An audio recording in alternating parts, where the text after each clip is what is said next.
welcome back to another episode of the Legacy Gambit. Today, we're doing a Learning Legacy. This is very exciting. We get to talk to an amazing guest in Ryan Nicholas. He can introduce himself shortly about who he is, but today we're going to talk about all sorts of things, talking about mental health, talking about how you can improve your game, not necessarily related to results, but more just about your mental game, and then sort of talk about kind of preparations for Eternal Weekend, because that is nearly in 2 weeks for me and nearly a month away for the Americans. That's mildly terrifying. But of course, it's not just me. I'm obviously joined by my lovely co-host, Sarah. Sarah, we've got a guest. Isn't it exciting?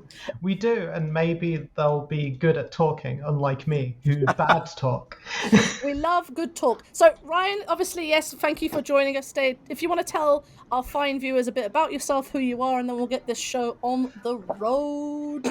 Sure. First things first, thank you so much for having me and inviting me on. I appreciate this. I know that we've jumped around with schedules because we've tried to do this in the past. 100% my fault. But thank you so much for having me regardless. My name is Ryan Nicholas. I go by Tronisbad on all social medias. I am a competitive Magic player, mostly focusing on Modern, Legacy, and Limited. Dabbling with Commander a lot these days as well. Very open community for that, which is pretty cool. It's almost the complete reason as to why I'm in the position that I'm in the position right now, because they're so nice and welcoming with all that stuff. But basically what I do on social media and the kind of content that I push out is mostly mental health focused and competitive play, because in my opinion, the competitive Magic scene does not talk about our brains as much as we should. So I started a kind of a little bit of a movement called BetterDaysMTG with a very good friend of mine. Shout out Hobbs Q on Twitter. Hobbs is an incredible person. But yeah, that's basically me. I'm one of Magic's 2023 ambassadors. I'm also sponsored by Ultimate Guard. Shout out Ultimate Guard, and thanks for having me. I'm stoked to talk to y'all. I'm so excited. I'm so excited you're here, mate. I'm Thank honestly you. like I've been following you for a little while, and then when Better Days came out, and we've spoken about this on the channel, but also myself on social media as a player, but also a researcher looking at games and the mental facet of it. I find it so fascinating that Magic is one of those areas that doesn't get talked about as much, or if it does, it's done through coaching, which again, big advocate of coaching, folks. And I think that's important. So I kind of wanted to start with Better Days because one thing I've seen a lot of people talk about is their journeys with mental health. One thing I really like that kind of pick me up is your sort of day-to-day videos of raising hell. They honestly get your coffee, folks. I just like getting the coffee and just like talking, because I think that's such a it feels so intimate, but it's such a powerful poignant message that you're giving out that to me it's like, oh, I know this person. Like I can resonate with these stories. I can resonate with these messages. And I think a lot of players I'm not going to say humble enough, but they don't necessarily think of it in that way. It's very kind of like results orientated, or if they are, it's like, well, growth mindset. I'm like, you can have both and still be a human underneath it all and it not be a bad thing. So keen to kind of hear your thoughts on that. So first things first, you kind of hit it exactly where I like delivering those messages. So to start, let's go back to the beginning of Better Days. Better Days for me, even predating my Magic Twitter. So my presence on Magic Twitter, I started this account at the end of last year. So probably between November and December of last year. Like I only started doing content creation in February after MagicCon Philly. So February to now, it's been a very explosion for me. Yeah, It's and then been some. pretty crazy. And I'm very grateful for that. But for the past three and a half years, I would post a picture of my cup of coffee every day, just kind of like with a little message, just kind of like a pick me up in the morning, and that was it. And I did that consistently because like I've been through the works with my brain and my brain journey. with full transparency, November is actually probably the toughest month of the year for me, only because I celebrate the memory of my late best friend who passed away in the middle of November in a few years ago. But besides that, all of those initial posts of my coffee were always a lot of the time for whoever was reading them, but most of the time they were from me. Because of the fact that like any therapist that I've ever been to has always said, Ryan, why don't you write stuff down in like a journal? That doesn't work for me. Me talking to myself does not work for me. I'm a people person. I'm very personable. I want to talk to people, and sometimes I just need to talk to anyone. You and me both, So mate. yeah. So fast forward a little bit, I started bringing that to my Magic Twitter. I wanted to integrate that because that was originally just like on my Facebook. Integrating it with Twitter and the people that like I see on a day-to-day basis, or because I spend a lot of time with Magic players. Magic is my life. Magic is what I do for half of my income. Magic is how I sustain my mental health. So being able to relate to people was very important to me, especially within the community that we're all a part of. Now, fast forward a little bit more. Magic Minneapolis rolls around, and at this point, I'm posting my cups of coffee in the morning, and I have a very intimate dinner, just one-on-one. Shout out Alan for Mental Misplay. Talk to me about... Yes, absolutely. Big fan. Alan goes, hey, are you receptive to any kind of feedback? I'm like, yeah, sure, absolutely. What's up? And he goes, have you ever thought about making videos with your coffee? And I'm like, no, I have not ever. Like, me be extra vulnerable, make a video just off the top of my head? Absolutely not. So a week after Magic Minneapolis, I'm like, you know what? Let me try that. So I did. And I haven't stopped since. And since it has been either every single day or every other day or every couple days now. Every couple days now, more specifically, because like with the uptick of Better Days and everyone posting their videos out, it's cool to like watch everybody else's, and I'm like, you know what, like I'm gonna let my thoughts build up a little bit before I make another video. But the entire conception of Better Days MTG, Hobbs reached out to me and again asked me another question that I had never even thought of. Would you ever think of putting it under like a hashtag? No, never. I'm not smart enough for these things. This is what my friends are for. So Hobbs was like, yeah, why don't you think of a name? So we said a couple names, and I'm like, you know what? I do this because I want to make sure that everybody can kind of like have a better day. Why don't we do Better Days MTG? And there was no tag for that, and that's how Better Days started. But you said it yourself at the beginning of this.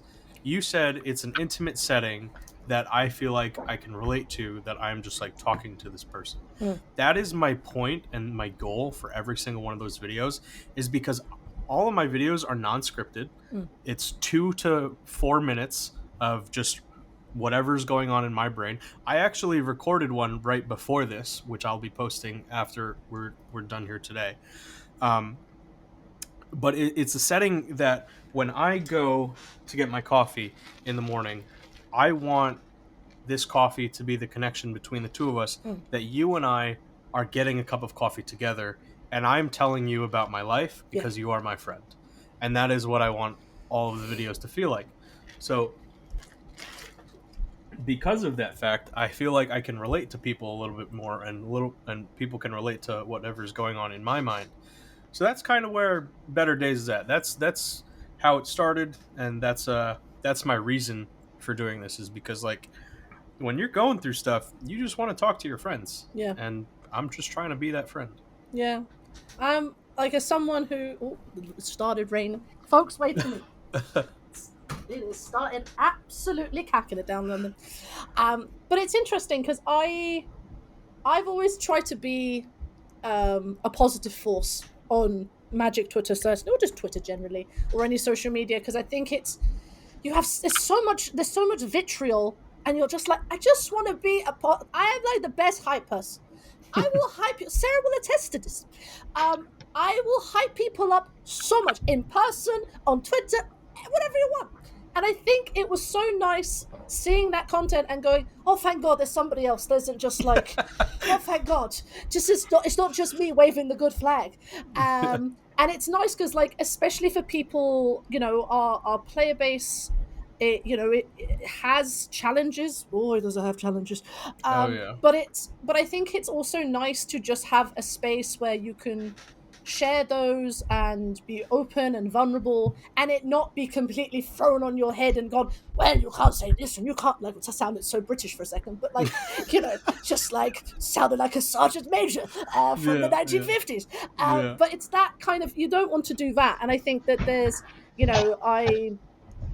I'm very fortunate that I can kind of be that space, and where I have times and challenge, I can kind of share that to a point. Like, sometimes you don't want to share that on Twitter, of course, but like sometimes you can just chat to people and be like, hey, if you want someone, I'm here, I got you. I think that's certainly from my spirit. Sarah, I mean, I remember when I asked Sarah to do this, and Sarah, you posted on a Discord about how I basically wrote you it.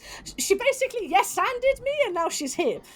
So yeah, it was something I was working with on my therapist at the time, because I've generally always been a bit reserved. Well, it's weird because I'm very outgoing, but that's kind of like a mask thing. I've always been kind of like nervous and very, self-doubting. And so the big thing I was working on just before Sahar messaged me was just say yes to things. Like, my friend would ask, oh, do you want to go get this? I'll just be like, yep. And just get ready and go, instead of like having to think about it. Because if I had to think about it, I'd always say no, just out of like anxiety. Yeah, and then Sahar messaged me like, I want to do this YouTube channel. I'm like, well, yep, you asked, and I've already like signed myself up to say We're yes here to now. everything. And That's awesome. We're a good counterbalance, because one thing that I feel like similar, I think, when you with Hobbs, and your obviously working relationship, and I'm a big Hobbs fan as well, is you find someone who balances you out. And I think when it comes to competitive Magic and mental health, you need those people who are your hype people. Like, I do believe this. Like, you need those people when you are feeling a bit shit and you feel like your results are down the toilet, and then you're like, oh, self-doubt and self-worth and everything is tied to my result. I can hear those people in my head, and you go, no, like, your results don't matter, and they shouldn't matter in this days. And I think different approaches there work for different people as well. One of the nice things, I think, is that both me and Sahar kind of complement each other there as well. Sahar is generally just very good at, if you're anxious to stand in a room, she'll drag you in and challenge anyone who dares to act like you shouldn't be there. That's awesome. Which is very helpful for my kind of like general anxiety, just knowing that at any tournament there'll be the Sahar group, and I can always go up to the Sahar group and definitely be fine. I know which group I'm going to whenever I come over to you. Oh, yeah. No, you can hear me. Look, it's on my she's Twitter not hard to find. She's not hard to find. I am not hard to find. You can always hear me. I'm gonna try to listen. I'm saying this right now, and I know that Ultimate Guard watches the stuff that I'm a part of. I'm trying to get out there. Yes, let's go. Come to Europe. It's incredible. Yeah. And then, like, the counterbalance there is that I have like a super analytical approach to Magic and those kind of things, and so I can like watch Sahar's gameplay and dial in and be like, these are your biggest issues. Next tournament, forget results. How do you do on these issues next time? And that helps get rid of that results-oriented thinking, because the goals have shifted. And I find that people find that very difficult to do for themselves. They kind of need that outside validation a lot of the time. Yeah. If they think they're not particularly good at analyzing their gameplay. Right. Which happens. Like, when you look at yourself, when you look at your own gameplay, it's always filtered through your lens of self-image. So if your self-image isn't great, you can't analyze it very well. And that's why coaches are good. That's why coaches are great. One thing as well is that Madame Grenham is selling herself short. Madame Grenham is a chess fiend. Like, Madame Grenham can play. Madame Grenham, I call her Madame Grenham when I'm talking about her in the third person. Madame Grenham literally looks at games and figures them out so quickly. I'm like, what happened? What happened? I play off vibes. I'm a vibes check person. Sarah comes in and is like, this, and this, which is why we started the channel, because we were like, why is no one talking about Magic in a kind of sort of learning how to do it? Because, like, you know, you've said, we've spoken on some channel before, but like with chess, with fighting games, with even some other TCGs, you can pick a part of your game and develop it and not worry. Magic, it's like vibes, jazz. You're like, how do you sideboard? I don't know. Just feel it out. It just whatever feels good. How do you want to play? I don't know. Just so we're trying to like demystify it a little bit, and I think with mental health it's the same thing, because you're there like, yeah, but you see players when they go on tilt. I do it too. We've all done it. And you see players when they go on tilt, or for me, the one that really gets me, and I don't know, Ryan, if you've had experience of this, because I know obviously the player base that you've been around is obviously very spiky, as is ours. You get the players who walk into a room expecting to do well. Yes. Oh my god, the amount of people, Sarah will attest to this also, the amount of players who walk into like one of our big events in, like, you know, the Midlands, and they'll go, I'm expecting top 8 today. I'm like, are you? Congratulations. Have you got a crystal ball? Like, amazing. Like, you know, like maybe some local events when there's like, you know, maybe like 20 of you and you probably are one of the better players, and they're like big fish, small pond kind of thing. But in like a big, like 100, 150, 200 player event, like, there's so many things that could happen. RNG is a dangerous game, my friend. Exactly. Which is why I find it hilarious when I hear players who will go like, you know, variant squads, like, okay, and maybe not so much, you know, I used to be like, oh, variant squads. I'm like, sometimes variant squads exist, and I can take that as a pinch of salt. But then there'll be times though they go, oh, well, you know, like, if this had happened and this had happened, and I was like, I've done it too. Because I hear myself saying it. And Me too. Yeah, Me too. And I think it's just like, I think with the mental health, but I think a lot of players are not happy seeing a reflection of themselves. I think that's what it is. And I think only really, you know, players who will take coaching and really look at it. Like, a good example is Rebel, actually. Rebel Sun. Big fan of Rebel on the channel. And Rebel was very much like, hey, I am looking to diversify and move away from CDH. And I'm looking to learn. I think she's working with Mason. And she was like, Mason basically, like, brought it down to ground zero, made me work on stuff. And it's just like, you have to be so humble to, like, take that and work on it. I think a lot of Magic players, and I think, and I don't want to be like it's a gender thing or whatever, but I do think there is an element of players who go, I know best, why should I change? And I'm like, what are you doing? Like, what madness do you think that you have figured out Magic the Gathering? Like, I am constantly learning how to play this game. Like, for better or for worse. Like, you know, absolutely. Yeah. Also, shout out Mason real quick. Mason is like one of the coolest Magic people, just people in general, in my opinion. I look up to Mason a lot. And as we said, we love coaching. I have a coaching session with Mason on the 7th. I love that man. I'm so jealous. I am also so jealous. I was looking at getting him as a coach, but the time difference could not work. We were just like looking at each other going, 8 hours is too long. Yeah, I just, you know, like, there are things that I want to tighten up on, and then things that I know that I can learn from Mason. And you said it best yourself. It's a humbling thing when you are able to separate yourself from the game and realize that you can learn something from someone else. Make sure that you lean into those things. Yeah. But kind of what you were saying of people that walk into a room and just expect to do well.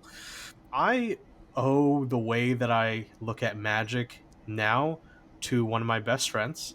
I'm not gonna name him because of the reason why I'm going to say this. I no longer tilt playing Magic because of how bad he tilts. And it's really I love him more than anything, right? Yeah.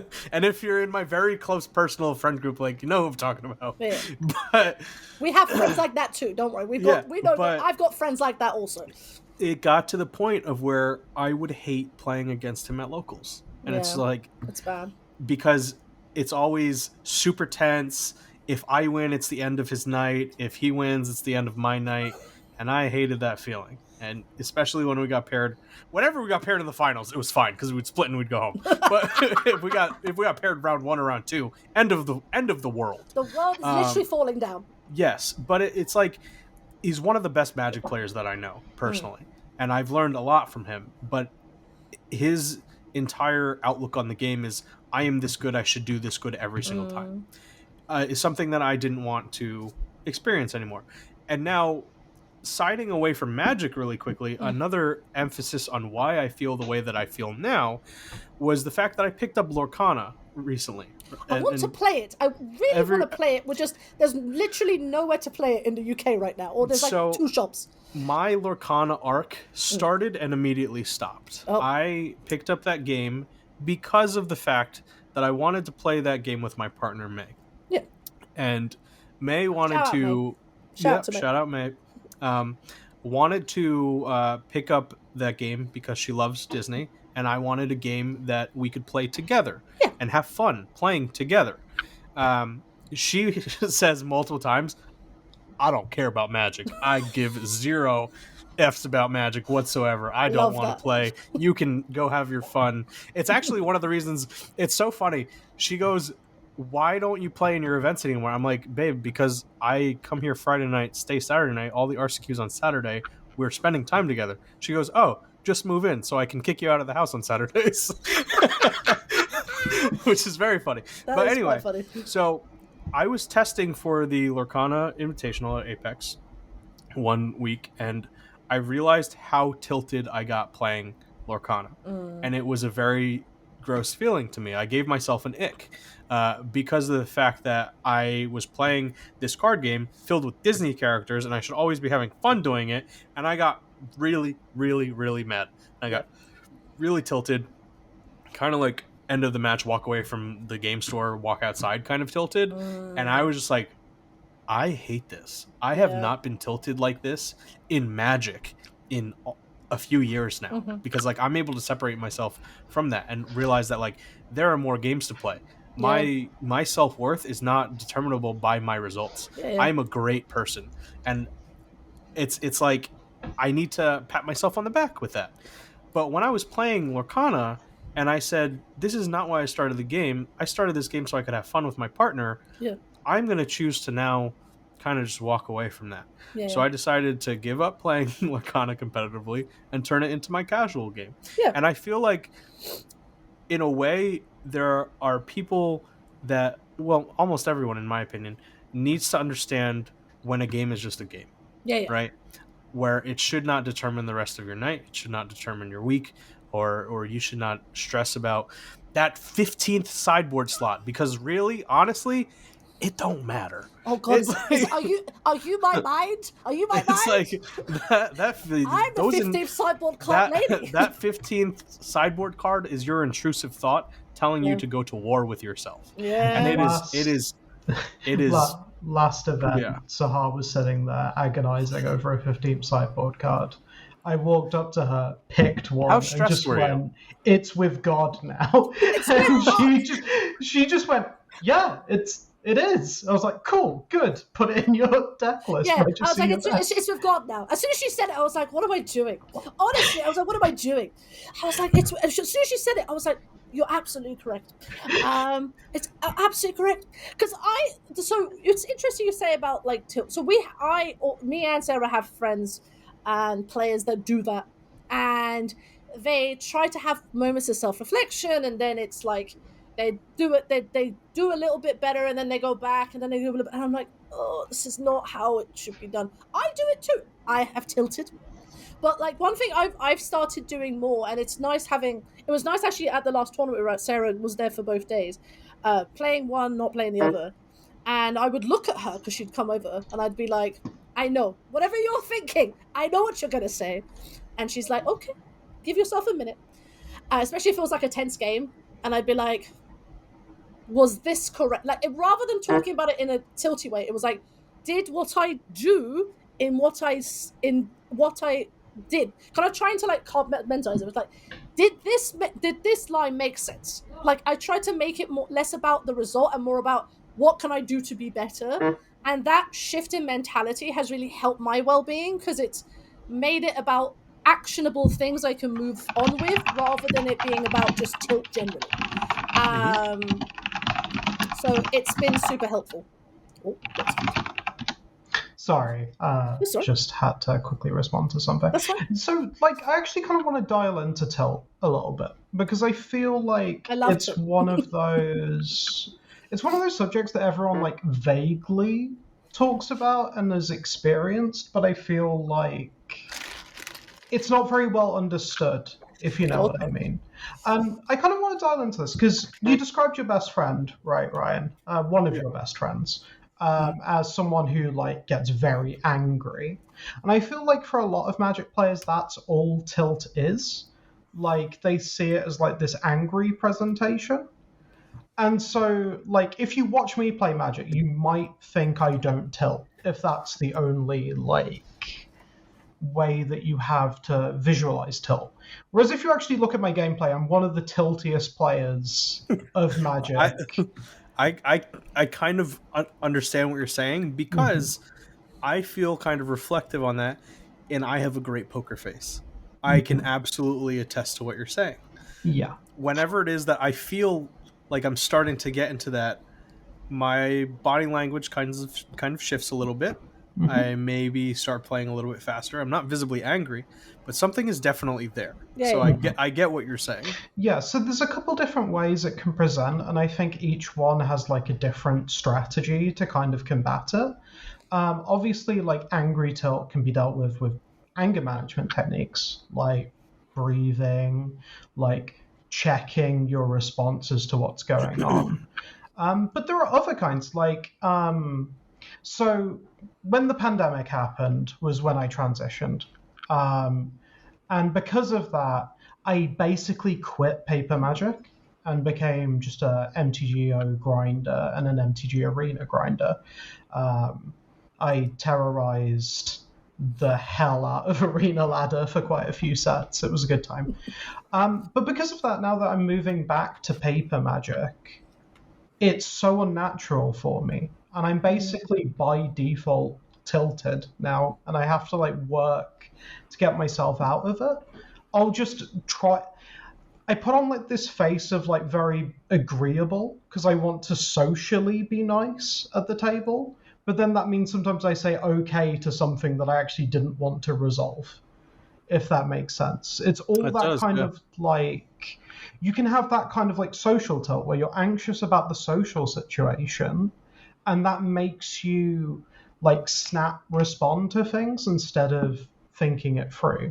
And it sometimes forces you to like sit down at your opponent and be like, cool, we've done all the greetings and everything. I'm sorry, I need to just be like, for the rest of the match. Yeah. Because if I don't, I won't play well. A close friend of mine and Sahar's, Danny. Hi, Danny, if you're listening. Hi, Danny. Hi, Danny. They're going through something very similar, where they've literally had to do that with their opponents. They're like, it's not about you. I just need to like do this, otherwise I will play badly. Yeah. And they've like back-to-back top-8'd 2 RCQs now. They're very close to getting the next invite. It's strange because for me, when I tell that to people and I go into my like introspection, because it's because I'm so chatty when I'm playing normally. Like my favorite one is if someone like Mishra's baubles me, I'm like, is it good? Is it good? They're like, it's information either way. But if I like have to get into a moment, I have told people to move away from my table. I have been like, guys, peace and love, all of you, shut up, just move away from it. Not that way, but like if it's like, I'm like, guys, I need to think. And then a lot of people get a bit like affronted because they're like, oh, all right, okay, Sarah, she needs to think, and because it's not like I can't think if there's loads of noise, but I'm like, I just need to like calm the mind and work through the chain of like events of what happens in X and Y. And then when that does happen, I'm like, I'm impressed with myself because I'm like, okay, I've pushed through this and whatever. But I am a lot more used to playing paper magic, so I know some of the cues and things like that. So when I see people coming to play, when Sarah came and played, she was like, "Oh, I'm getting really anxious." I'm like, "Have you been like just tell your opponent, you know, if they're an asshole, like tell me, and I'll tell them that they're an asshole." Like, like easy peasy. Like, Mm-hmm. so I'm used to it more, but like it's tough because you're so used to playing in a certain way, and then you're shifting your setting. The tilt factor comes into it. For me, it's more my it's not so much tilt, but I normally try to make humor around it, especially if I've started well and then I start losing. That happens a lot where I'm just like, do you know what it's like to go 2-0 into 2-4? Well, boy, do I have the story for you. And it's trying to like make light of, like, I'm annoyed, but I'm also like, there's a part of it where I'm like, it's just funny now. It's just funny.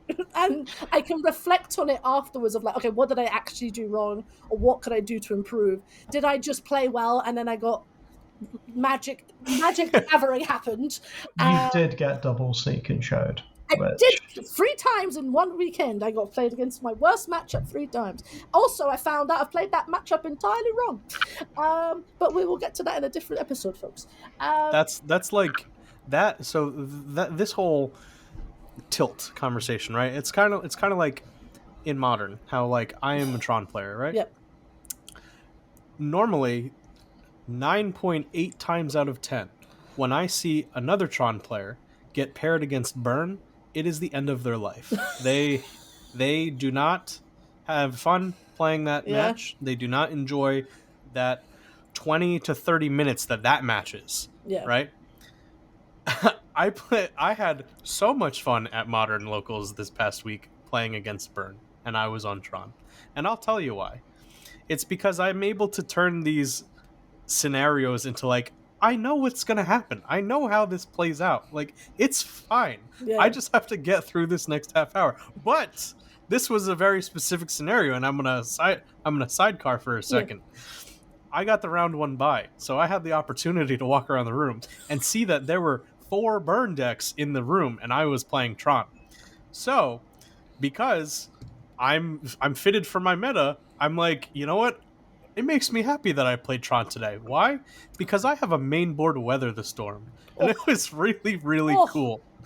As a burn player, I cry. I cried so much. My round 3 burn player goes turn 1 Goblin Guide, give me a land. And then goes turn 2, suspend Riftbolt, Goblin Guide, Monastery Swift. Goblin Guide, pass. And then I have the Weather the Storm in my hand, ready to cast on turn 3, where they go Goblin Guide, Monastery Swift Spear, Riftbolt, Skewer the Critics, respond to Skewer the Critics, I'll gain 18, and I had so much fun. Yes! It was a great time. So my burn player was just like, you've played against this deck before. I'm like, more times than you could ever count. Yeah. But it's like not more so of just like the gameplay interaction, right? It's more so of the and I actually talked about it in the video that I made this morning. It's the anticipatory anxiety that you deal with the tilt. It is not the anxiety that you are dealing with while you are going through whatever is tilting you. It is that moment leading up to it. It's kind of like skydiving, right? You are getting nervous and you're getting upset about taking that jump. You haven't jumped yet. Like what is why are you upset? Why are you angry? Why are you kind of like going through this anxiety over something that hasn't happened yet? So the situations that you put yourself in, or that you are just accustomed to having to deal with environmentally, like be it a Magic the Gathering event, and we're dealing with this tilt and we're telling people to like walk away, these are situations that we've all been in before. Obviously it's different for the newer player because it's somebody that has to learn and adapt. But us as like seasoned players or people that just play Magic all the time, it is something that I believe that we can really work on. And obviously everyone has growing capabilities of being able to be like, okay, you know what? I'm about to be in a very anxious situation. And I know that this is, like, Sarah, to your point, this is how I have to play in order to like be okay for the next like 50 minutes. And whether it be you just verbalizing that to your opponent, it could also just be you cognitive to yourself of being like, hey, I'll be okay. This is just how I have to handle this situation first. So I kind of look at it in the sense of like there are these mini side quests that you'll get the experience from, right? But you just have to complete them first to get there. You have to hand that loaf of bread to that old woman down in Rivendell that you passed 12 hours ago in the game. It's just different ways of thinking. It's like it's fun now, you know what I mean? Like I look at Tilt as kind of just like a fun boss battle. And that's like a crazy way of thinking, and I'm very proud of myself for getting to that point. But it's like now I look around and with my friends that Tilt or my friends that have that kind of mask, like I'll shoulder watch and I'll just be like, you know, within personal boundary or not being close to the table after the match, be like, before I ask about the game, are you okay? All the time, I ask, yeah, how are you doing? How are you feeling? So I know the kind of conversation. Bosch said something about this in one of the internal group of like, don't ask them how it's going. Ask them how they are. Yeah. The amount of people go, how are you? They're like, no, I don't care about your result. How are you? And they go, oh, I'm okay. I'm like, good. Yeah. Now you can talk about your result. And the amount of times I remember actually at the Magicon Barcelona, I went, and PT Barcelona was also on PT Lord of the Rings, and I went in again, like, I went in, saw my friends and stuff like that, and I went up to like the group of British players who were qualified, and I was like, "Have you eaten?" They're like, "Yes, sir." I'm like, "Have you had water?" Like, "Yes, sir." "Have you got out? Have you stretched your legs?" Like, "Yes, sir. Yes, sir." How are you feeling? I'm like, I'm okay. Now tell me about your result. And I would do the check. It's called they call it the mum check. They're like, you don't have to mum check it. I'm like, yes, I think you find I do, because no one else is going to mum check you. I'm going to mum check you. And they're like, and then I remember one of my friends missed 2 winning into top 8 of that PT, and I saw him. I was like, come here, hug. Don't say anything. Don't just hug. And he's like double my size, and he's like trying to hug me. I'm like, it's okay. Look at me. I think you're fucking awesome. I think you're actually fucking. He's like, I know, Sahara. You will have more PTs. PTs will come. You right now have done something fucking awesome. Do you know that? He's like, yeah, I suppose you're right. I'm like, no, it's not suppose I'm right. It is fucking right. And he's like, I'm trying to like raise his like momentum up. And he's like, your results don't matter here. Do you know how far you've come? And he's like, oh yeah, I suppose you're right. I'm like, thank you, exactly. Now I'm gonna go. And he's like, and then I left. I didn't see him for the rest of the tournament. It's interactions like that I absolutely like. I love hearing about, because it's like, it shows the humanity side of the game that we play. 100%. And I'm sorry. Sarah, were you gonna say something? No, I'm just. Sorry. My bad. Okay. Just nodding in agreement.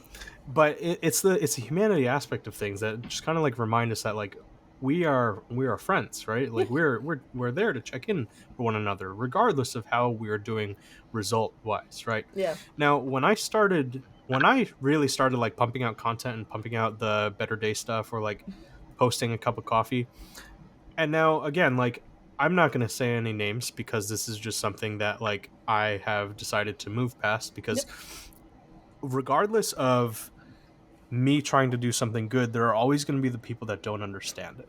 The people that are saying like, why is he posting these videos? Like, this is not what I'm here for. I'm here for this 5-0 list. I'm here for this deck tech. Like, I'm here for a sideboard guide. And that, in my opinion, like, that sucks. Like, it sucks because it's sad to like see what's going on in the world of other people, and it feels like to me like they don't have the people to talk to. And obviously I don't know their situations, right? And I can't assume their situations either. But I remember one day a screenshot got sent to me of a bunch of people on like their private accounts, and the names were blurred out. I could care less who the names are. But they're like, what is with this guy? Like what is going on? And someone was like, why is he getting attention? Why is he getting these opportunities? Why is he acting like everyone's cheerleader? And somebody else said, I think it's just us that are out of touch because all we care about are a game or something, and we're just not his targeted audience. So at the same time, I'm just like, I get what you're saying, and at the same time, like, thanks for like, I guess, the half defense, but like, I'm doing this literally for this entire interaction. I am there for the people that I want to develop relationships with, because you never know who you're going to come across. You never know who can be having a really rough time at FNM. I am there for the people that don't understand why I am making these Better Days MTG posts, because the people that are in the chat were some like names of like very well-known like MTGO grinders, and they're just like, they just didn't understand, right? I have stories for you. I have so Oh many. man, they just didn't understand, and like part of me wanted to reach out, but at the same time, part of me wants to make sure that I still continue to do the thing that I'm doing, so that if that video or if that content reaches any one of them, they can feel like they have the ability to reach out to somebody and just be like, hey, I'm going through some stuff right now. Yeah.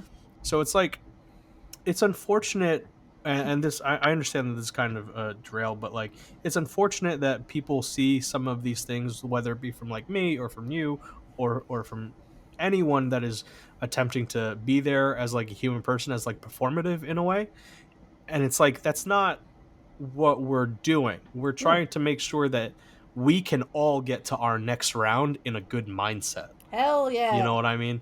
And it's like, I don't. It's just it blows my mind how someone can see a good thing that's going on, and they're like, "That's not real." Yeah. Well, this is the thing with the. Sorry. Let me finish this one point, and then I'll let it pass on to you. The motor grinder stuff is interesting because I've definitely experienced it, and where you just they're so ingrained into how like the next result, and it's not. There's no. I don't want to say compassion's the wrong phrase, but they're just so ingrained into that ecosystem that anything outside of it just seems alien. And it could be maturity, it could be age, it could also just be that they're not in that headspace, and that's absolutely fine. Like, everyone's on their own journey. Absolutely. So yeah, but I find it challenging also because you're you know, you try and be a positive force, and then you're like, what's the pushback for? Why are you literally pushing back? There's literally nothing to push back on. So, push back on something else. Like, what I think of a lot of the time is you have these different social spheres. There's a bunch of them. Like, it's just like languages in general. And so everyone only really knows how to talk about the things they've experienced or seen in experience. And then you get people who can kind of translate between those spheres. So I'm going to try and translate to Modo Grinder, because I've been there as well. Like, the thing, Me too. thing these people have to realize a lot of the time is that the approach we take to improving at Magic, and a lot of these people are very analytical players, can also be taken to other things in life. Learning how to learn is an entire thing in itself. And once you get to like a good level in something, you've usually built up a lot of these learning skills. It's just then realizing that you can apply them to other things. So what they need to realize is that the Better Days thing is a strategy for you and people like you, people who need the support, to make sure that their mindset is in the right place. It's a strategy to improve the mental health of you and your community. This ties into Magic in a million ways. It's a mental game, like all games are. And it's one of those things where people just see it and they don't get it.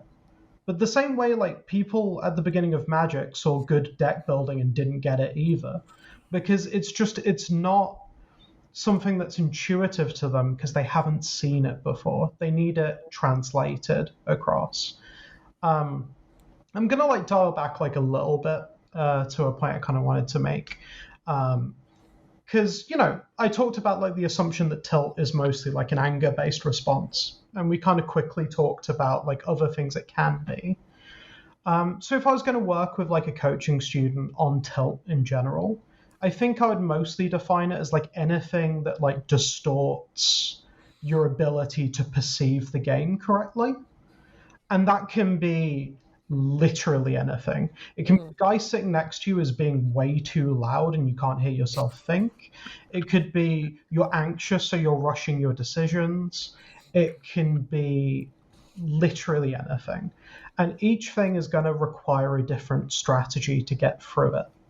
And just like you deciding the coffee was the correct strategy for what you wanted to do, you can approach tilt or other mental health things in very much the same way. It just requires enough like self-reflection to work out what the issue is, right? Like me Yeah. saying yes to a bunch of stuff was a strategy to deal with the fact that I felt lonely because I didn't do plans with people because I kept canceling plans because I was anxious. So if I just say yes to them and force myself out the door, that's a strategy that has worked. We approach magic in the same way. You can approach mental health in much the same way. And slowly, the good experiences begin to outweigh the bad experiences, and you have a changed behavior. And yeah, I remember you talking about like gamifying bad matchups earlier. And Sahar can talk for like 2 hours about how gamification works for things. But like, I have opinions. there is a type of tilt that also comes in on the other side there, which is where a player sits down, sees it's their best matchup, and thinks, "Oh, I should win." Oh no. So they play badly, and then they lose. It's another kind of tilt. I have beat so many Yawgmoth players playing as the Hammer Time player because they just assumed the result was theirs. And then they just lose and they're furious about it. I'm just like, oh yeah, I mean, you could have killed me if you just sequence these things differently. Consider sequencing. I did it with lands when I was playing Initiative. I was like, this match is a buy. And then get absolutely ghost quarter locked out the game. And I am like, now I've literally said to people, don't assume any match is a buy. I don't care if it's 90-10. Do not assume any match is a buy, because literally your opponent will find the line that will kill you. And then you go, why did I assume it was a buy? Just assume that everything is as balanced as it can be, even your bad matchups. Figure out what you can do to the best of your ability. Because I cannot now say that matches are a buy, because I think that mentality is actually really bad for you as a Magic player. Yeah. Not bad, but just like it's not healthy. It's not conducive to you doing well. Oh boy, do I have opinions on that entire term. There's a good chess adage, which is like, something is only good if you understand why it's good. Mm-hmm. Like, a matchup can be 90-10, but if you have no idea what your role is and what you're actually looking out for, you're gonna lose. Mm-hmm. Yeah. Like, I think the Shadow versus Delver matchup is really good for Shadow in Legacy. But if you don't realize that Murktide Regent is the single most important card in that matchup, you're not going to win. You're just not.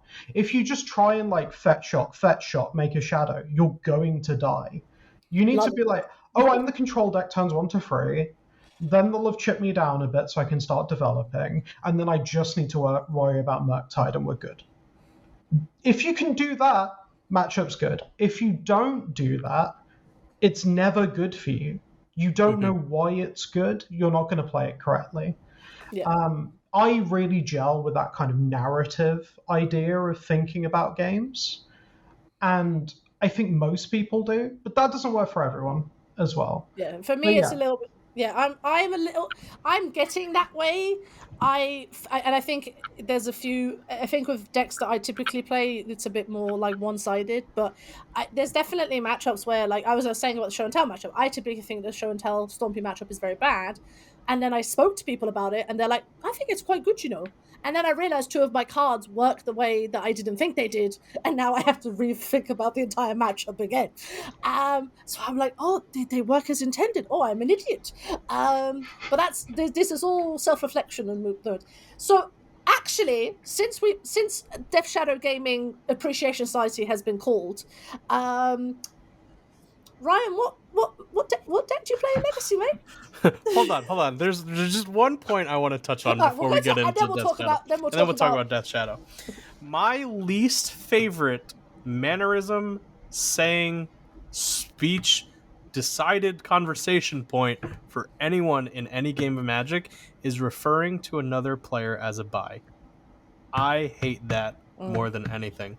And I see that happen way too frequently, Very true. way too often on the internet, in games, at FNMs, in local stores.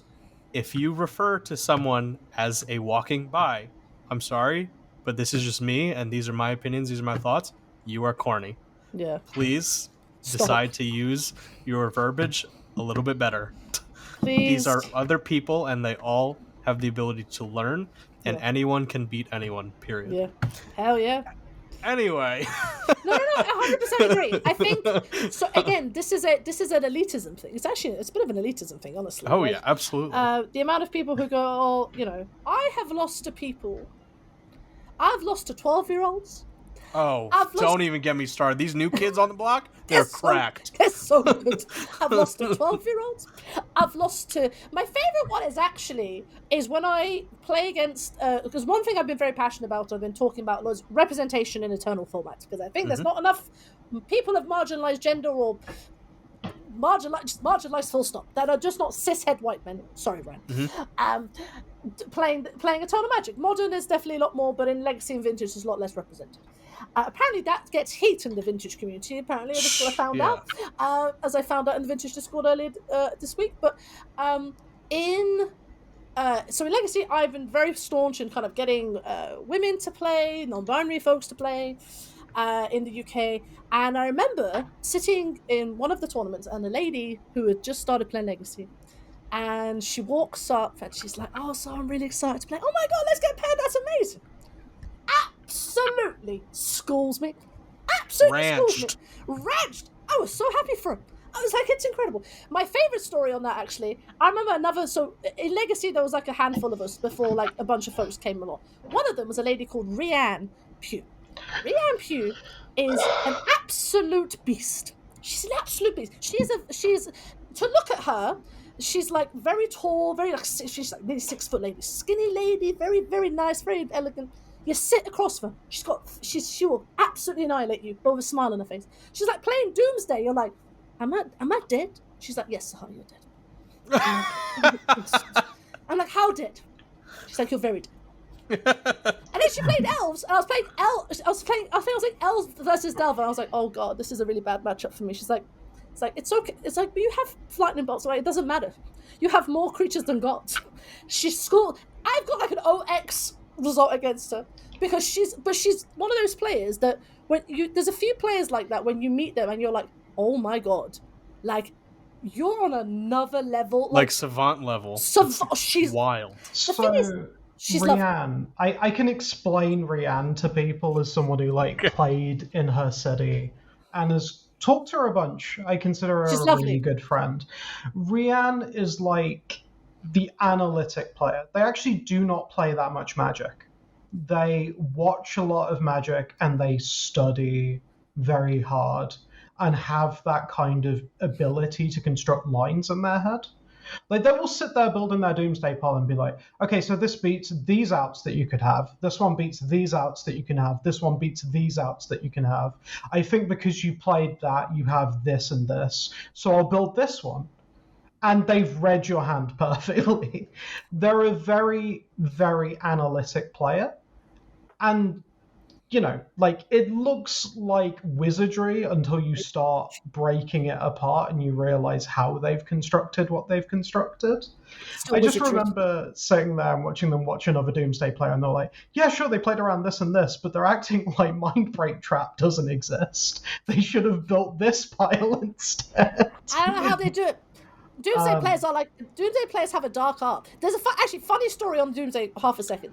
So when the Doomsday players in the UK, there was a rumor in the UK Legacy community that if you played Doomsday, you would send a copy of Doomsday to someone, they would sign it, and then they would send it back, and then it's effectively a part of the Cabal. And I was like, this is absolutely not true. This cannot be true. I then meet the guy who runs the Doomsday Wiki. He's a guy from Bristol, a guy called James Johns, and I tell this story. He's like, yeah, that's 100% true. They send it to me, I send it back. I'm like, what? He's like, yeah, I've got a bunch of them. He gets people to sign. Any Doomsday player he finds, he gets them to sign them, and he has a binder of people who play it to sign the Doomsdays. I was like, holy Moses, I can't believe it. I was very excited. It's unbelievable. I want to talk about two things that I think, and then we'll go to Death Shadow. It really, really helped. And this is from chess. And it's stuff that I wish existed in Magic, but only currently exists in chess, really. Number one, chess really gets you to drop your ego around playing kids. Because I have met 8-year-olds who are over 2,000 rated. When I used to play in Nottingham, one of our strongest players was 11. That's wild. It is wild. Yeah, that kid was ridiculous. He had grandmaster coaches and had been a prodigy.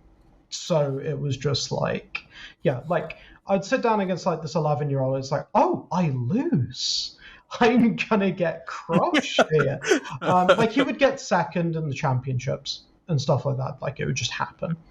And the second thing is, chess has this thing where when you enter a tournament, you enter based on your rating. Like they have rating bands.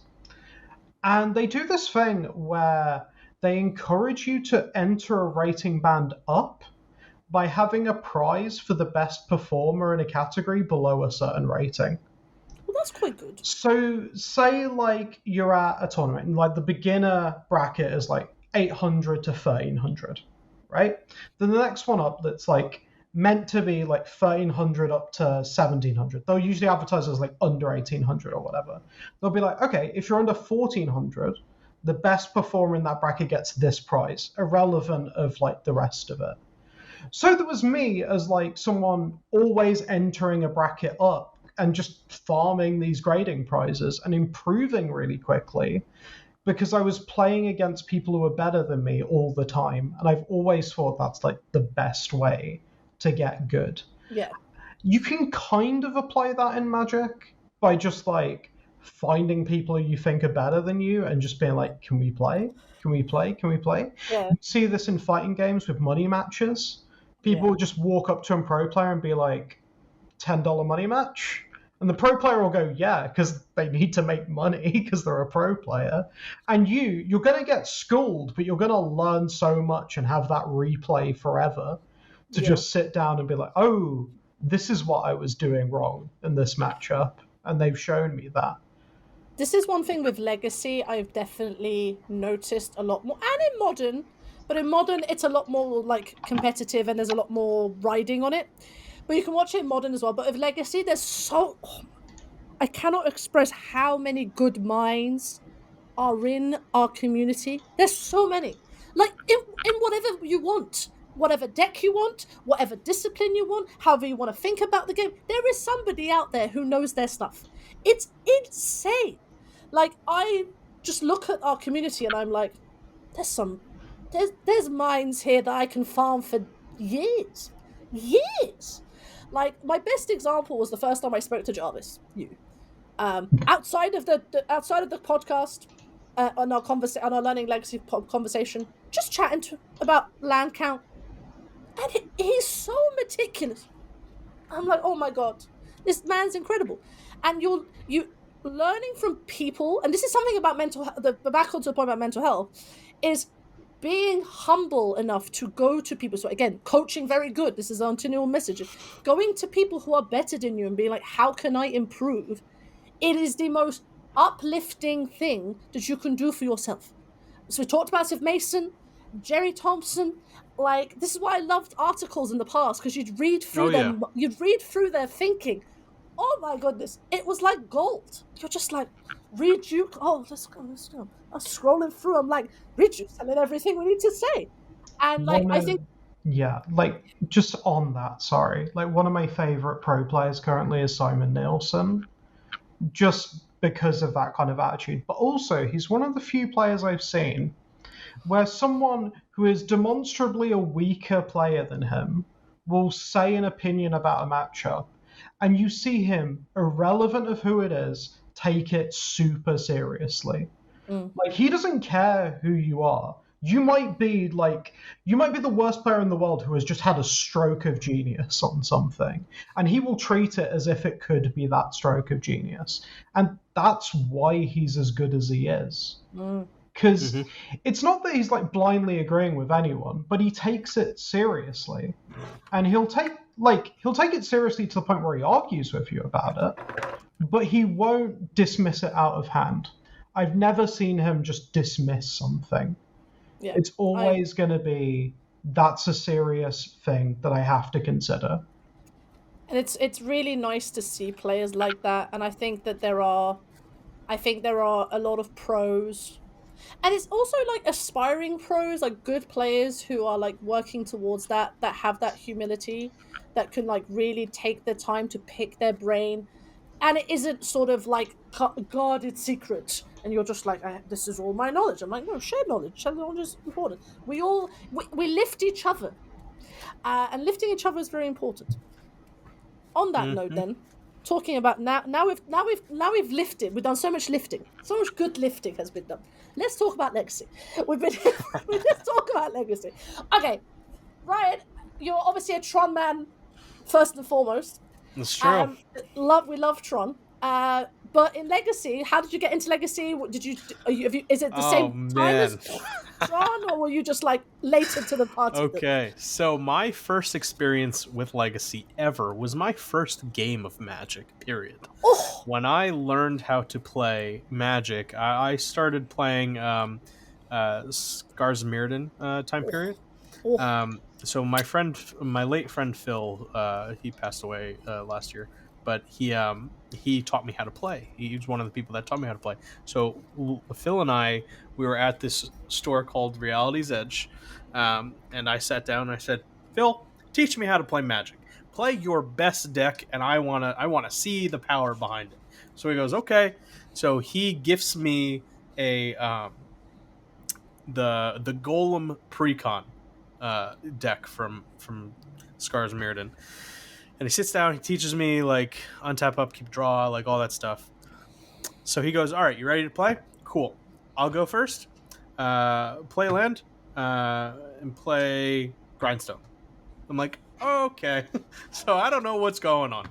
A couple turns pass, and he goes, Painter Servant. Your deck is now Candy Apple Green.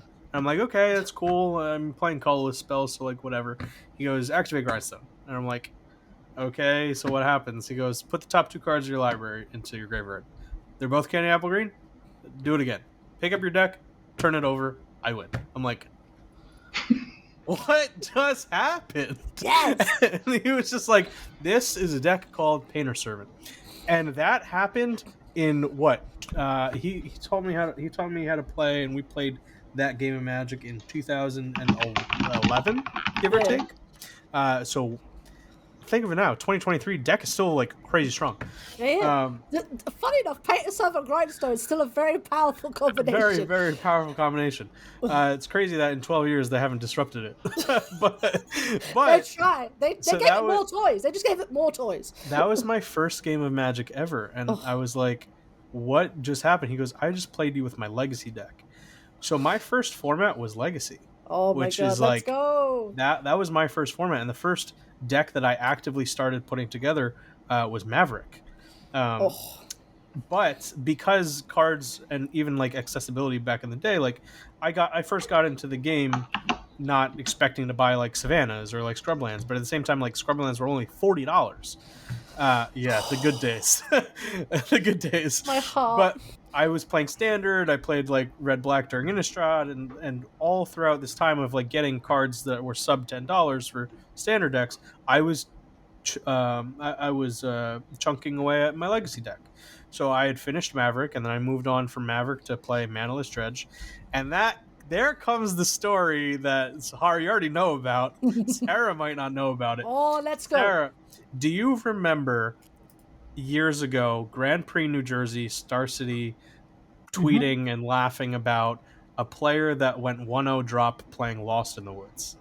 Yes. That's me. Why did you play Lost in the Woods? And also, why did you drop when you won? Hear me out. I had Dredge for that weekend. I was testing Dredge the entire time for that Grand Prix. The night before the Grand Prix in Jersey, me and my friend were testing at our other friend's bar because it was like it was like a country club bar where we would draft. It was like a VFW, so we would like draft there on Fridays. I get there for GP New Jersey first thing in the morning, and I look at my bag, and my Legacy deck is gone.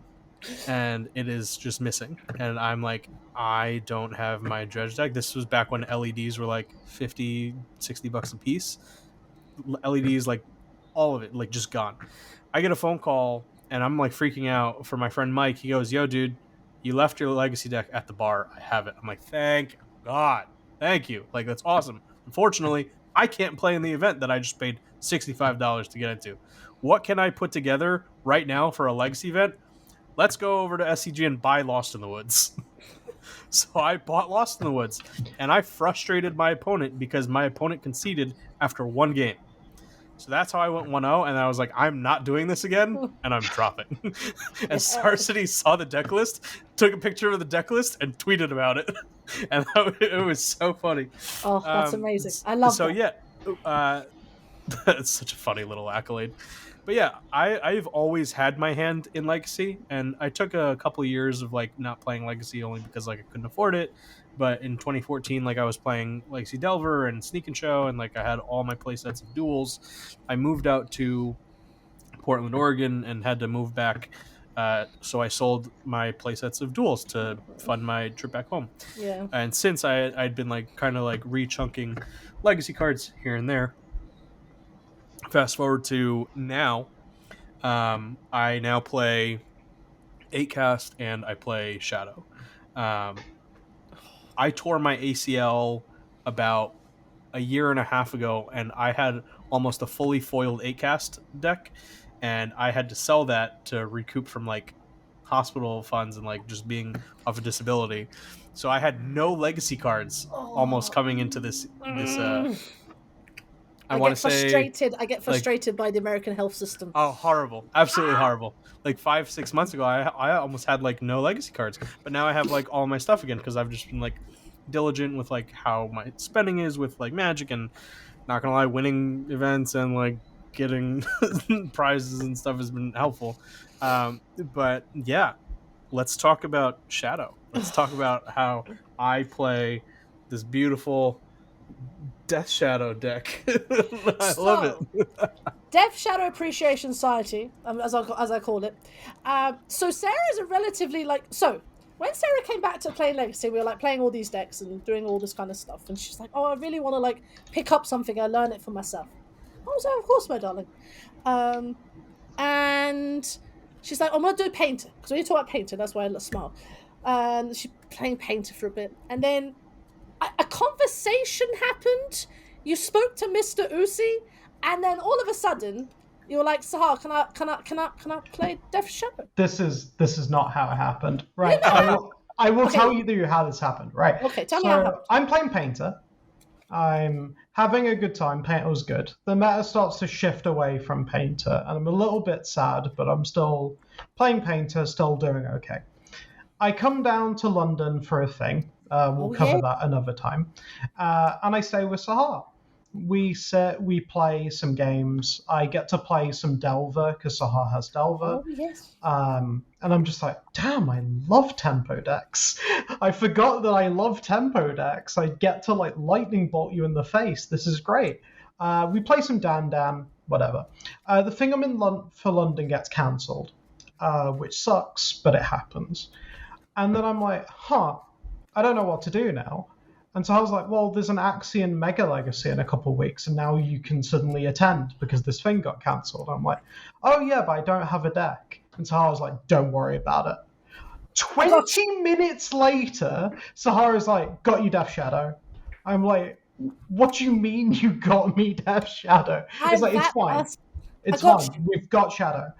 And then I pop up to Parker, shout out to Parker, and I start learning Death Shadow. And now I'm addicted to Death Shadow. I can't stop winning with Death Shadow, apparently. Apart from at paper events. But online, at least, it's been like 3-2, 3-2, 4-1, 4-1, 5-0, 4-1, 4-1, 4-1, 2-3, 4-1, 4-1, 4-1. It has just been, like, constant. That deck is disgusting. It's very good. So good. It is very good. On that point, actually, Ryan, I don't know if you're this person or if you know people like this, but I'm the fixer. I'm the fixer when it comes to the legacy events, where if someone needs something, I'm the one they message and I can get shit done. Oh boy, would Mapson love you. Mapson, I just, yeah.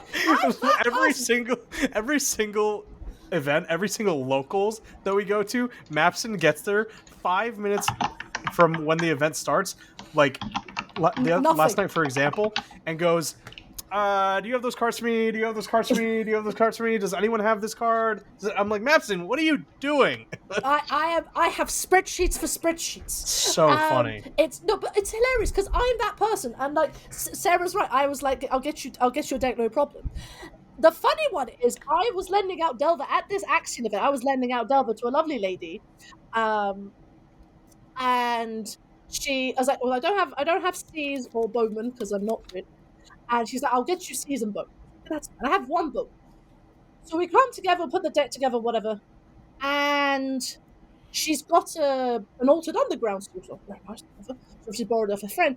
She goes and gets it checked by the judge. And it's reback. It's not fake, but it's like, I can't remember the exact phrase. Is it rebacked or something like that? I can't remember the top of my head. Anyway, she can't play it. It's basically counting to being fake. So she's like, Sahara can't play the deck. I got you. In 10 minutes, I had sourced her an Underground Sea before the event started. She slots it in, messages my friend Mike, and is like, "Thank you very much." And it's amazing. I am that person. I will source it. Sahar talked about how I didn't play the first day of the 2 Mega Legacy events. What happened was I turned up. I wasn't actually meant to be there that day. I hadn't bought in. I was like, oh, there's a Legacy side event later. I'll go up and ask Sahar if I can get Death Shadow early. She walks up and is like, oh no, Death Shadow's not here till tomorrow. But wait. And she just runs across the hall and just gets me Stoneblade. Oh yes, I understand. I just go up to people about, do you have a Legacy deck on you? I don't give a shit, because everyone knows. Because the thing is, the Legacy community in the UK know who I am. Yeah. So everyone respects me and everyone loves me, and I can vouch for everyone. I love that. And I literally go up to this guy called Chris Stanley. I'm like, Chris, Habibi.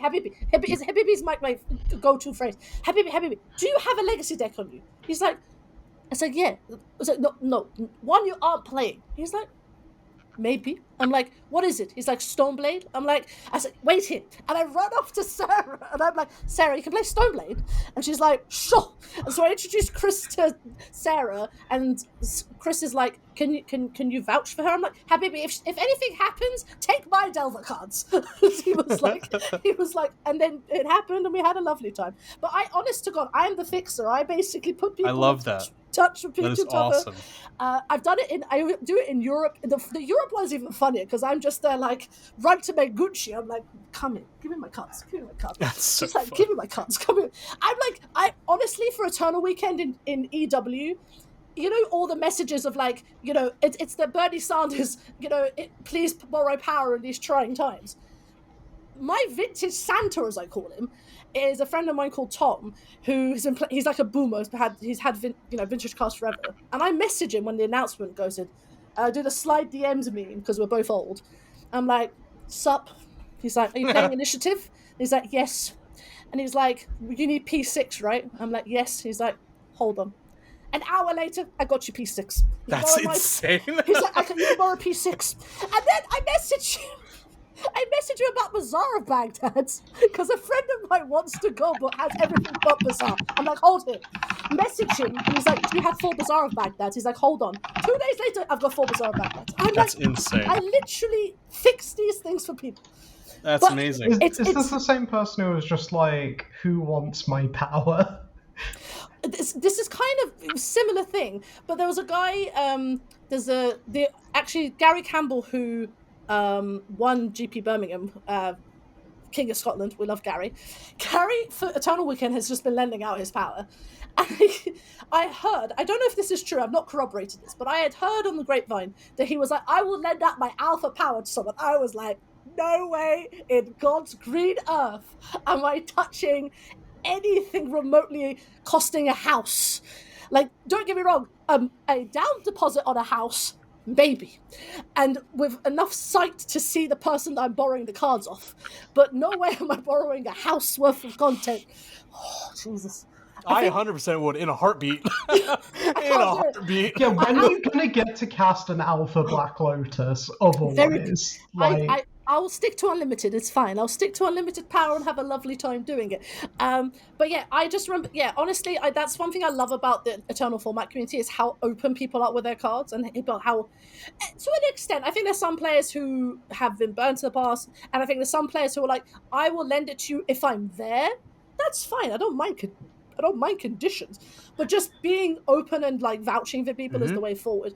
And that's think for me, Legacy is just so good for that. It's and Vintage to a certain extent, but Vintage less so. But people just want you to play. That's what I love about Legacy. I love it. Oh, I love that. I was actually talking about shout out Mr. Uzi Parker, and he was saying he went to play Modern. He went 2-0 drop. He's like, I want to go play Legacy again. I do not want to be around these people. And I was like, I know Modern players get a bad rap, and I know some. Oh, so that's what that was about. Okay, yeah, I saw that. On the timeline. I was like, Modern players get a bad. Like I know Modern players get a bad rap, and I think a lot of them are just frustrated right now. I think it's. I don't know. It could be like whole boomer to zoomer thing. I mean, it could also be boomer to zoomer thing, but also it's interesting with like it's interesting with Legacy right now because there's definitely there has been a tension. Certainly within our communities and the European communities, but I think in the States is the same, of players who were trying to kind of coax back players to come back, because you had a lot of players who left. Like during COVID, a lot of players left our community, a lot of player format, and a lot of them now are like, I can't keep up with the amount of product that is happening, and I'm like, you don't have to. You honestly don't have to. Like if someone came back, and especially the content we're making right now, like we've had returning players who go, Sahara, I find it really frustrating. Look, honestly, Habibi, most of the cards right now, don't even have to look at. Don't even look at them. They're bad. They're shit. Throw them in the sea. The only cards you have to look at, go look at all the rings. That changed Legacy. That was it. Other than that, you're fine. If you haven't looked at anything in the last 2 years, just go look at all the rings. That's what you need to look at. There's like 6 cards. That's so funny that a Lord of the Rings set printed one of the most powerful cards that are currently in Magic. It's wild. Bowmaster is insane. Ring is insane. Yeah, Bowmaster's Ring. The Land Cyclist. The Troll of Khazad-dûm. Blood Moon has never looked so miserable. I'm so sad. As a Blood Moon enthusiast, I am sad, but the Land Cyclist, there's so much depth in that set that I've basically told returning players, just go look at those cards. Just go look at those cards. You don't have to worry about every single commander product that comes out, and then go. Did you see the Sauron Reanimator list? Yeah, that's a thing. That's spicy. Is it? Reanimating Sauron the Dark Lord. Yeah. I love that. There's things like that going on. There's a bunch of stuff. I mean, like, Baldur's Gate gave us the new World Gorger Dragon. That's true. That's how I'm getting Winter back into Legacy, by the way, so I literally popped up and was just like, so there was a new World Gorger Dragon. Yeah, and I was just like, what? Yeah. Abdel Adrian, you know Abdel Adrian? Well, it's the same with the Initiative. Like the Initiative, a lot of the boomer Legacy players were just like, I will turn it face down. Oh yeah, just like I don't want to acknowledge this as a thing. I'm like, Habibi, I don't know what to tell you. Like, we have the most broken cards in our format. Surely you can deal with this. And they're like, and I'm like, oh. It's crazy too because like Lord of the Rings, if you think of that IP, is the most Magic the Gathering thing that there is. 100%. Like, come on. Yeah, like it's like D&D and Lord of the Rings are like magiciest of magic-y adjacent IPs. I'm gonna push lightly against that. That's fine. Magic is low fantasy, and Lord of the Rings is high fantasy, and those matter. That is true. That is very true. Like, in general, yeah, like, I wish there was more dark fantasy things in Magic, if I'm going to be honest. For all the discourse about Universes Beyond, and I think most of it comes down to, I don't like this IP, so this one's bad. Whereas I like this IP, so this one's good. I would like to see more, like, actual fantasy IP, I guess. Like, Lord of the Rings doesn't bother me as much as Fallout does, even though I like Fallout. Yeah. And I've always liked Fallout. I think it's like the genre breaking is getting people. But on that, I want dark fantasy. I want Yeah. actual, like, I I'm want like Lorwyn fairies to look nice by comparison to these fairies. These fairies not nice. My favorite one is I'm waiting for the Dark Souls crossover.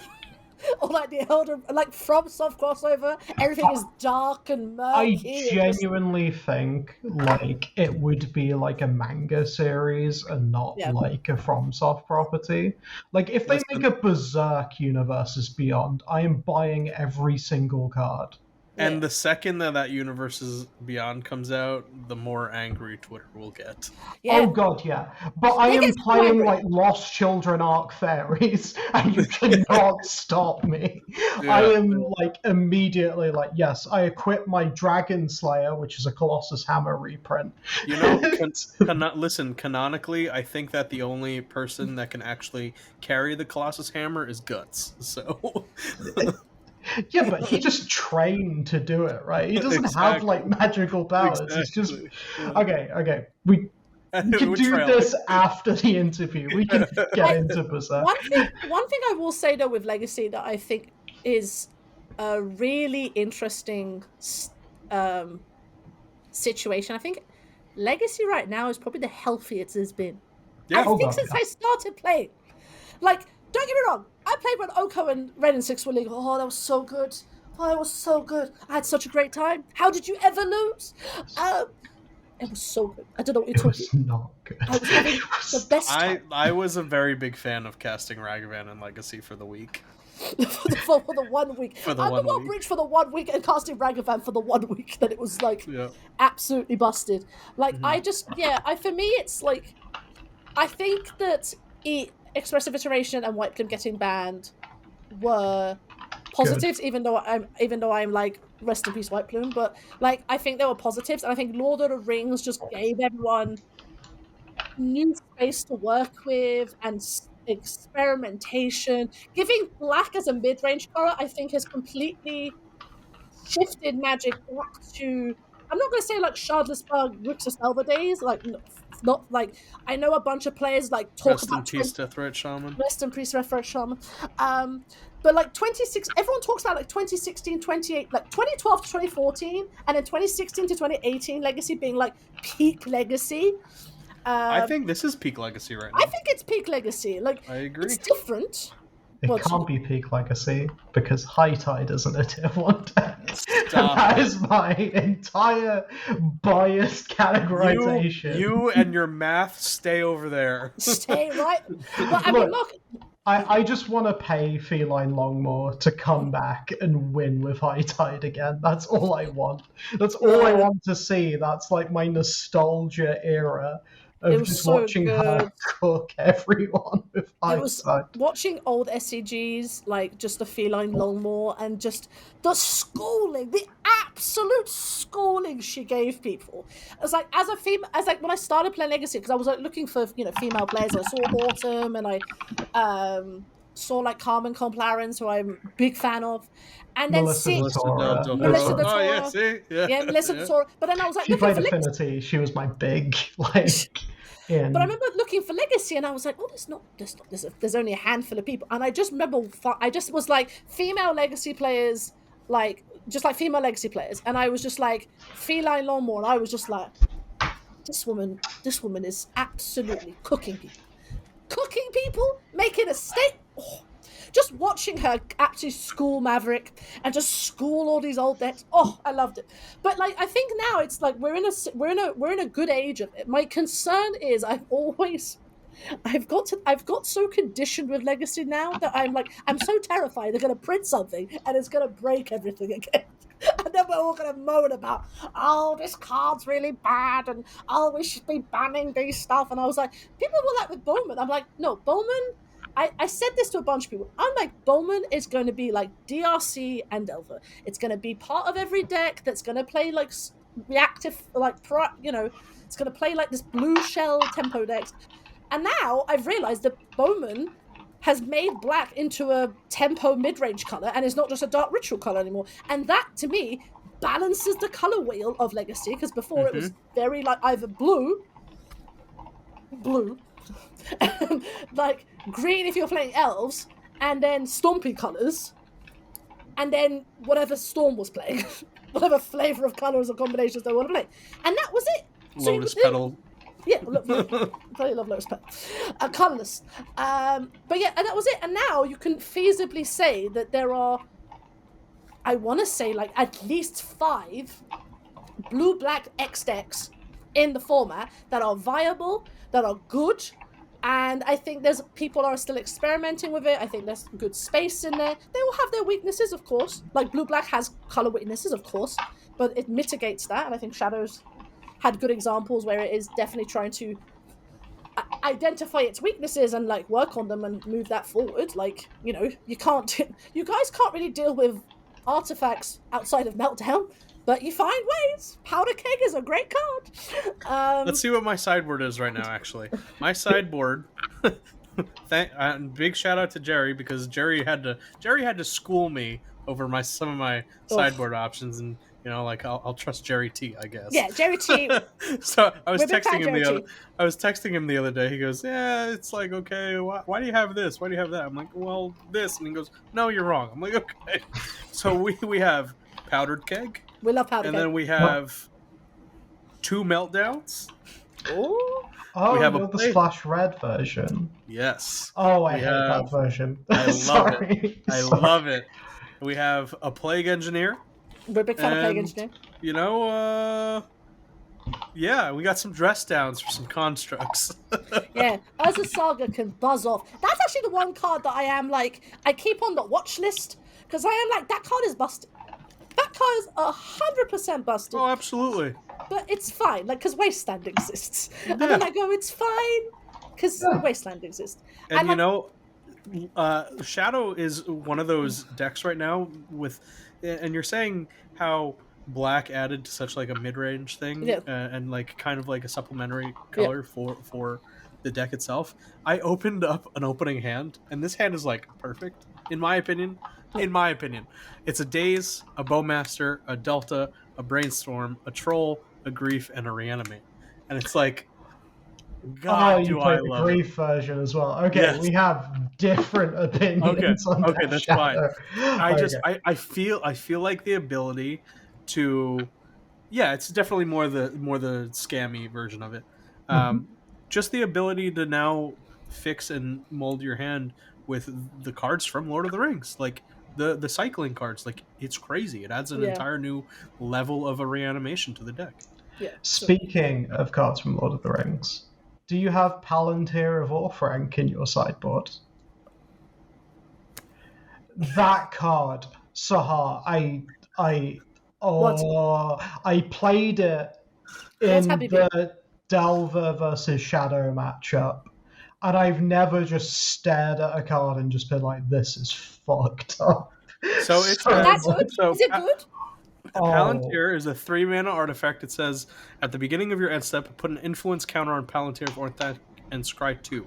Then, target opponent may have you draw a card. If that player doesn't, you mill X cards, where X is the number of influence counters on Palantir, and that player loses life equal to the total mana value of those cards. What? So, you have Murktide Regent, Troll of Khazad-dûm. I have Street Wraiths in my deck. You have Force of Will. Once that's like more than 2, your opponent can never say yes, and you're always just scry to draw a card at your end step. Or they take 10. Or they just die. Yeah, like they just die. What? So when you're playing these matchups where it's like very attrition or very long game, so if you're in like a tempo v tempo matchup or a tempo v control matchup, you can just slam Palantir and it's a must counter thing, and if they don't, you win the game. It's that simple. It's Shadow's version of the One Ring. It is Shadow's version of the One Ring. To be honest, as an initiative player, if someone plays Palantir of Orthanc, they're probably dead before it matters. It's a sideboard card. It'll always be a sideboard I'm just waiting for the person to play against me. Like, happy draw your cards. I don't give a shit. I'm going to kill you before this match. Like, honestly. Like literally right before the challenge, Parker was just like, load this list, trust me. And I was like, sure. and I just sided in Palantir because I was like, well, that's going to be what this is for. Shuffled it up, cast it on turn 3. I was just like, oh, I'm a believer. It's very good. I'm going to ponder my orb. I'm going to keep pondering orbs and having a best time doing it. Yep. One thing my opponent milled the Force of Will I didn't really want and took 5, and I was like, oh. I understand now. It's like it's basically improved Court of Cunning, from what I've gathered. It's basically. Oh, yeah.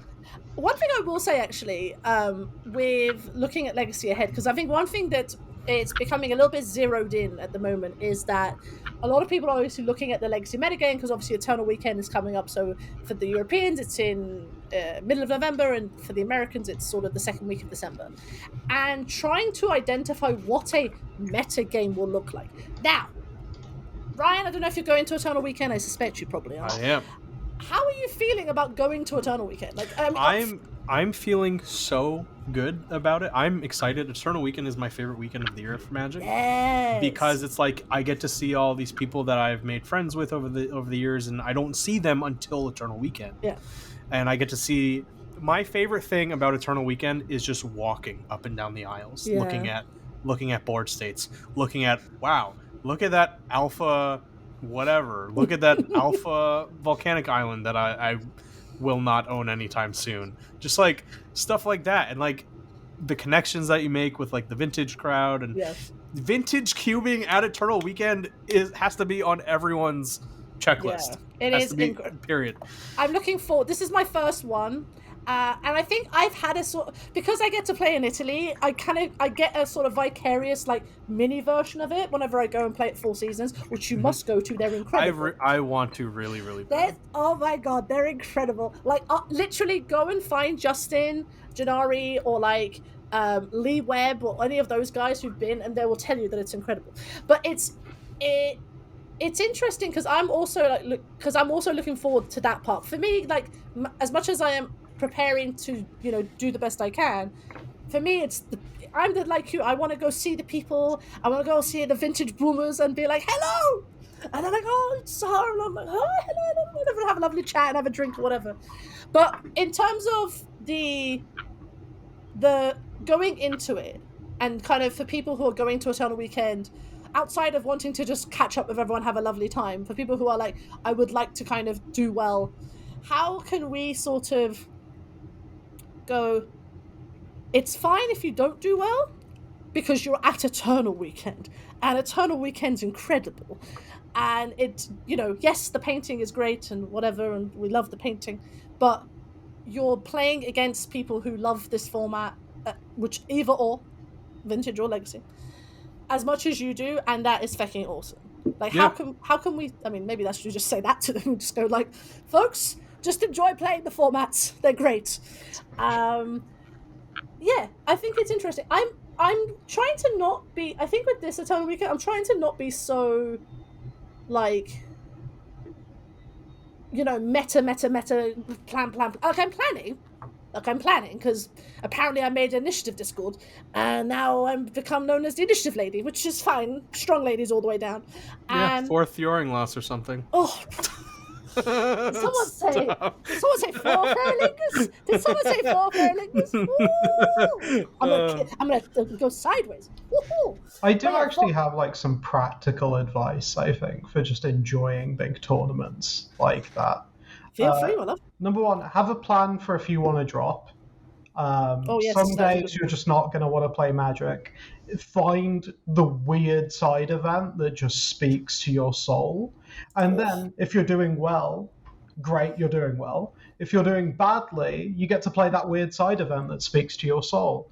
The one that I was considering at Command Fest was they had like Doctor Who Plane Chase going on, and I was like, but it was weird plane chase where they had a judge walking around and they would announce random events as well as the plane chase stuff happening. That's good. I like that.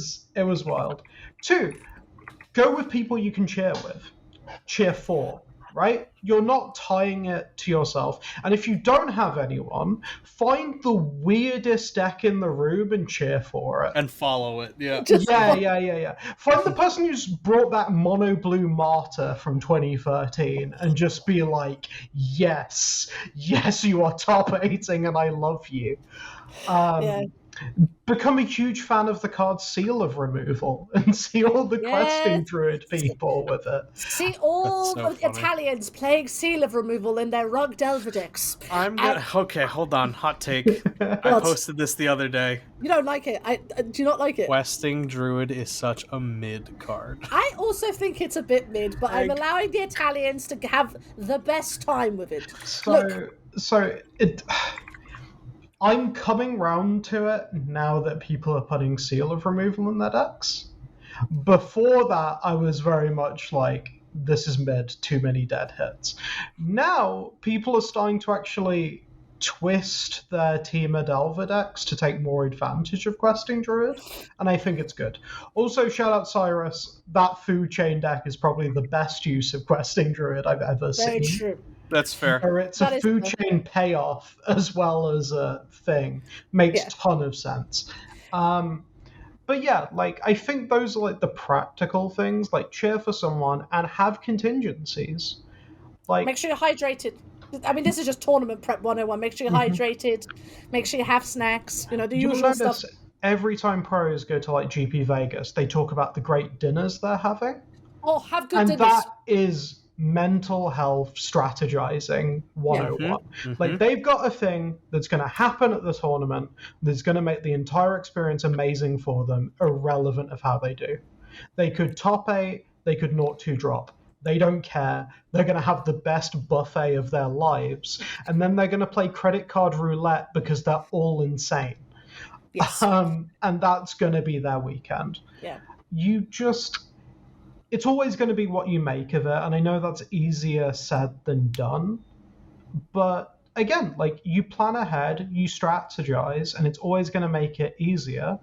And it helps that anxiety as well, because you already know what's going to happen for everything that happens. There's no mystery. There's no 0-2, what do I do now? It's 0-2 sick. I get early lunch. I'll go grab our table early. O2 pub bracket, as they would call it in the UK. Yeah. It's I think as well, folks, for people listening who are going to a tournament again for the first time, like, don't be afraid of just finding, again, this kind of like cheering people, but just go up and say hello to people. Like, folks, if you see me at European Eternal Weekend, I mean, you'll hear me because why wouldn't you? But if you see, come say hello. Like, just find someone who's that, who is, bubbly, zesty, and whatever. Like, most of the time, I will say hello to someone, and if I'm busy, I'll be like, hey, I'm actually running somewhere. Either walk with me. I'll normally say to people, walk with me. I'm walking to get food. You come on, let's go. And they're just like, what? I'm like, walk. You can either stay here where I'm not going to be, or you're going to walk with me. And they're just like, they just get taken in by the tour de force, the Sahaba Hardy experience, and they're just like, let's go. I can already imagine the Ryan coffee train. Just like so many people being like, listen, okay. Here's the thing. When I go to get my coffee, I go by myself, and I'll tell you why. Is because that moment of like during the weekends, that's kind of like my mental reset. Yeah, like in the morning. That's my morning ritual, and I go to get my coffee, and then when I come back, I float between groups with my coffee with other people that I see with a cup in their hand, and I'm just like, hey, what's going on? That's when the integration starts. So we can get lunch together, absolutely. I definitely have it where for me, it's the morning where I'm like, if I'm with people, I just want to like settle in, kind of feel like I've turned up, and normally it's kind of sort of the Mapson thing of like, where's my cards, folks? Where's my cards? That's so funny. Here's my cards. Here, get my cards. Oh, I need to sleeve my deck. Someone help me sleeve my deck. And like, yes, that is like frenetic energy, but also it's like, it's sort of getting me in the mood. And then there's that 20 minutes where I'm just like listening to people talking, and I can just kind of go, like, honestly, Ryan, I don't like, I've taught the rest of Sarah quite a lot. I love the noise of a tournament. Like, GP, like whenever you go to when you used to go to GPs, you go to big events. 1,200 people playing in the same event. Just like shuffling their cards. The blue gathering point. All I hear is blue gathering point. Welcome, Judge. Oh, I have the best judge calls because everyone can hear me because I shout judge so loudly. Sarah can attest to this. But like all that like humdrum for me, it's some people find it very loud. For me, it's like the white noise. It's a good white noise. It sort of settles my brain. I can just hear people chatting about stuff. And it's like, oh, okay, cool. Now I can start playing Magic. And I have been known to sing while I start shuffling up. And Sarah saying about the person next to them who's loud. Normally me, just me. I've played team events. We're like, Sahar, I need my eardrum. I'm like, well, sorry, team with me. Your eardrum is absolutely buggered. I don't know what to tell you while I'm shuffling up. Like, oh, it's magic. Just like while I'm shuffling up, just singing to myself. And everyone's like, Sahar, you having a good day? I'm like, yeah, I'm having a great day. Never I love that. this. I just start singing to myself while I'm shuffling. It's amazing. I've got phrases I say, and they're like risky biscuit. Do you know what a risky biscuit is, Ryan? If I said yeah, exactly. You know what risky. I had to tell Sarah what a risky biscuit was. She was like, oh, I have kept risky biscuits more than the get. Oh yeah. Well, folks, I think we're gonna wrap it up. Unless there's anything else we want to talk about. I think we've been talking for a long time.